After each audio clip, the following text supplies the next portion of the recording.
দুর্নীতির বিরুদ্ধে কিছুদিন ধরেই আওয়াজ উঠছিল নেপালে। সরকারি নিয়মের বিরুদ্ধে সামাজিক যোগাযোগ মাধ্যমে করা হচ্ছিল তুমুল সমালোচনা। এ অবস্থায় ফেসবুক, হোয়াটসঅ্যাপ, ইউটিউব সহ ২০টিরও বেশি মাধ্যম ব্যবহারে নিষেধাজ্ঞা আরোপ করে দেশটির টেলিযোগাযোগ নিয়ন্ত্রক সংস্থা। এর পরপরই ক্ষোভে ফুঁসে ওঠে তরুণরা। চূড়ান্ত পর্যায়ে ৮ সেপ্টেম্বর পার্লামেন্ট দখল নিয়েছে জেনজিরা। কাঠমান্ডু পোস্টে বলা হয়েছে, পার্লামেন্ট ভবন এলাকায় প্রবেশ নিষিদ্ধ হলেও তা অমান্য করে ঢুকে পড়েন বিক্ষোভকারীরা। এ সময় তাদের সঙ্গে ব্যাপক সংঘর্ষ হয়েছে পুলিশের। পরিস্থিতি নিয়ন্ত্রণে আনতে জলকামান, টিয়ার গ্যাস ও গুলি চালায় পুলিশ।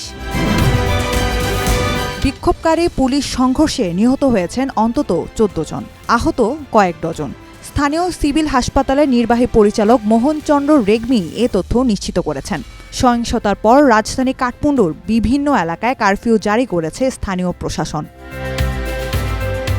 এর আগে ডিজিটাল পরিসরে প্রতিবাদ জানিয়েছিল বিক্ষোভকারীরা, তবে তা আমলে নেয়নি সরকার। পরে ৮ সেপ্টেম্বর তরুণদের কাঠমান্ডুতে জড়ো হওয়ার আহ্বান জানায় হামি নেপাল সংগঠন। তাদের আহ্বানে ইউনিফর্ম ও বই হাতে আন্দোলনে যোগ দেয় অনেকে।